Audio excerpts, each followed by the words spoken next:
Okay. Yes, students, this is the diagram of human respiratory system. Two lungs are found in the chest cavity, which are protected by a skeletal box called rib cage. Rib cage also protect our heart. Starting with the nose. Nose has two openings called nostrils. From the nostrils, air enters. Inside the nostrils, there are small hairs which filter the air. It means the dust particles are filtered here. And even small dust particles which have escaped, they are trapped inside here. Here a sticky substance called mucus is produced, which traps these small dust particles. Okay, and this area is called the nasal cavity. It is also called the nasal passage. This nasal cavity leads to a common opening of windpipe and food pipe. This is called pharynx. Okay, the pipe which is situated behind this pipe, it is the food pipe, and the front tube is called the windpipe. Okay, in the windpipe there is a protruding part. It is called larynx. The larynx is also called the voice box from which sound is produced.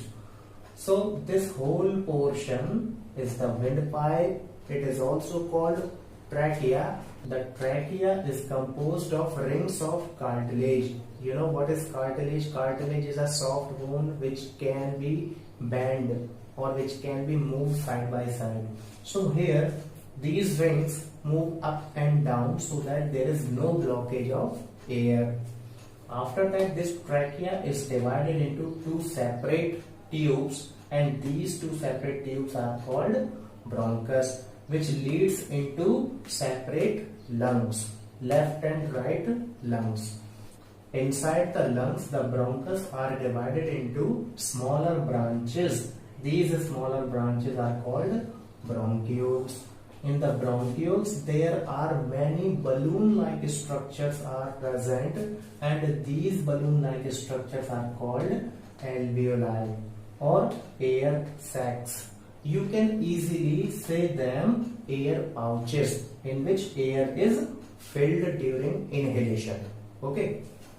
These alveoli are similar to the villi which are present in the small and large intestine. I have explained in the nutrition topic. Okay.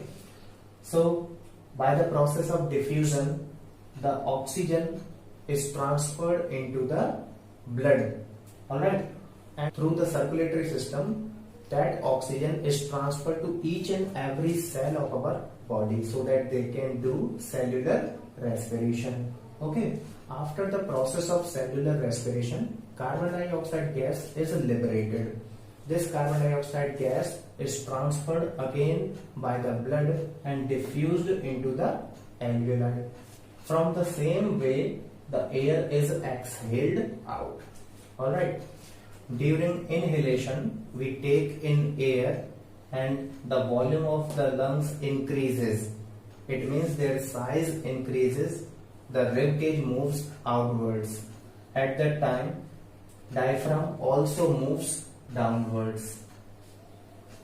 Diaphragm is called the chest floor, which balance the two lungs, because when lungs move downwards, diaphragm also moves downwards. Alright.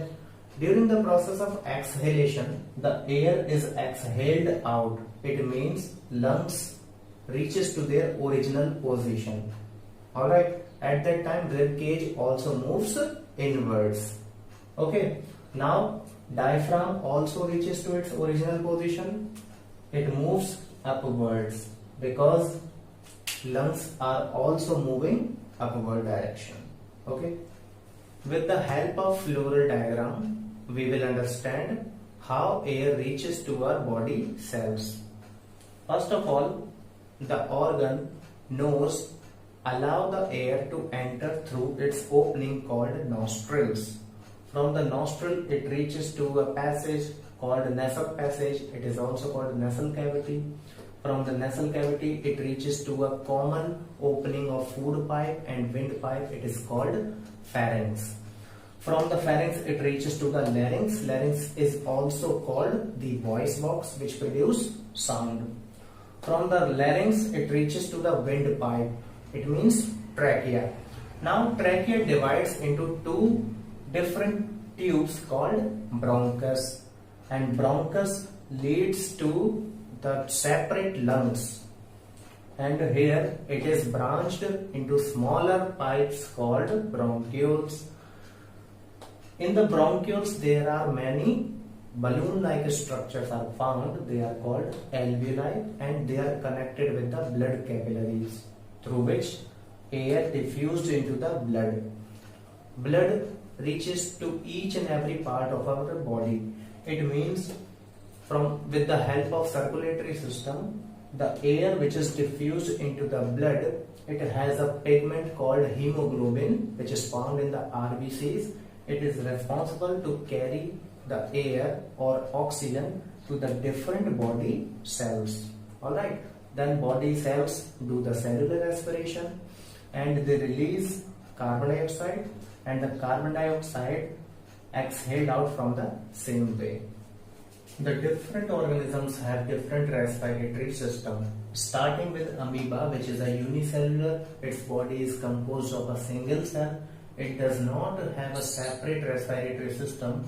Diffusion is the process by which air enters into its body through its plasma membrane.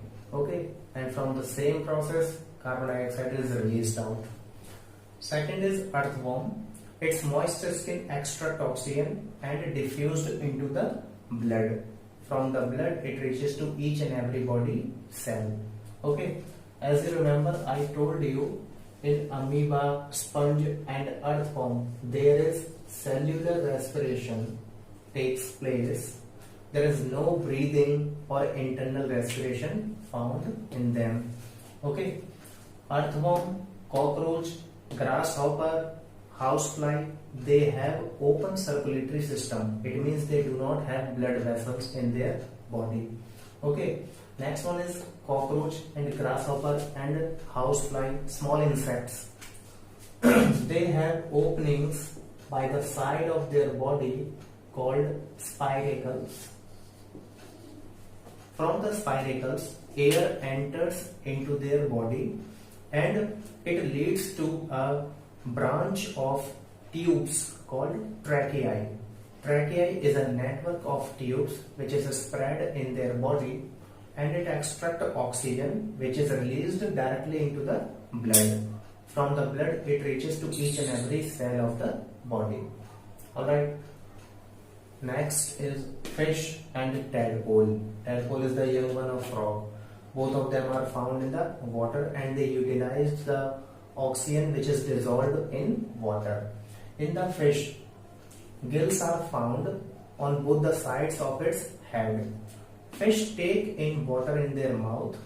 This water reaches to the gills and is spread over it. Alright, from the water oxygen is extracted and it is diffused into their blood. Alright, and the same procedure is the same which is followed by them. Okay, oxygen is utilized by the cell, then carbon dioxide is released and it reaches to the gills. The water contains this carbon dioxide and fish given out by their mouth. Okay, same procedure is followed by tadpole.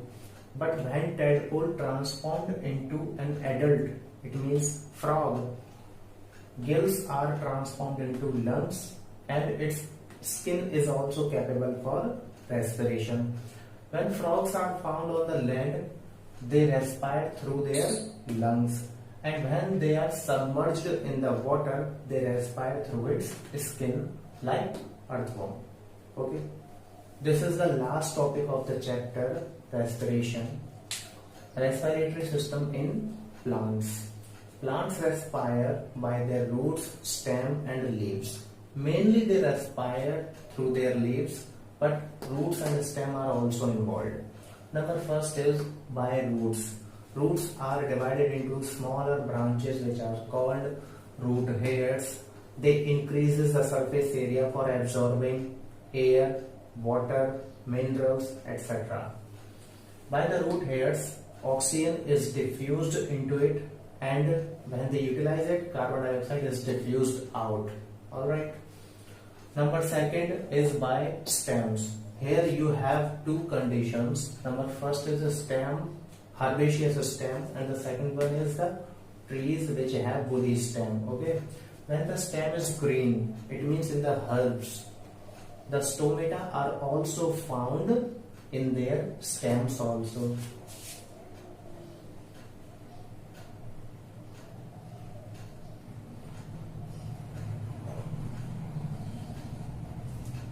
This is the structure of a stomata, which is composed of two bean-shaped cells. They are called guard cells, which open and close during the daytime and permanently closed during the night time. So when the stomata opens, they take in oxygen from the environment. This is called respiration. So in the herbaceous plants, they use the stomata that are found on their stems also. Okay. In some trees, there is an opening in their bark of a stem. It is called lenticels, by which they respire. But most of the plants do not have lenticels. So in that plants or in that trees, respiration doesn't take place through their stems. Okay. And the last part is the leaf, through which respiration and photosynthesis takes place. During the process of respiration, plants behave like other organisms. They take in oxygen and giving out carbon dioxide through stomata. And by the side of respiration, they also do photosynthesis during the daytime, in which they take in carbon dioxide and giving out oxygen. Okay, but at the night time, they only do respiration, like human being and other organisms. They take in oxygen and giving out carbon dioxide. That's why we should not sleep under a tree during night time. But what happens during the daytime? During the daytime, photosynthesis and respiration takes place side by side. During photosynthesis, they take in carbon dioxide and release oxygen. A small part of oxygen they take in during respiration and giving out carbon dioxide. And the carbon dioxide they take in photosynthesis. It means plants release a small amount of carbon dioxide into the environment. They mostly used up in the process of photosynthesis. Okay. Now the topic respiration is completed. In my next video, I will explain the next topic of the same chapter. It is transportation. Till then, keep learning.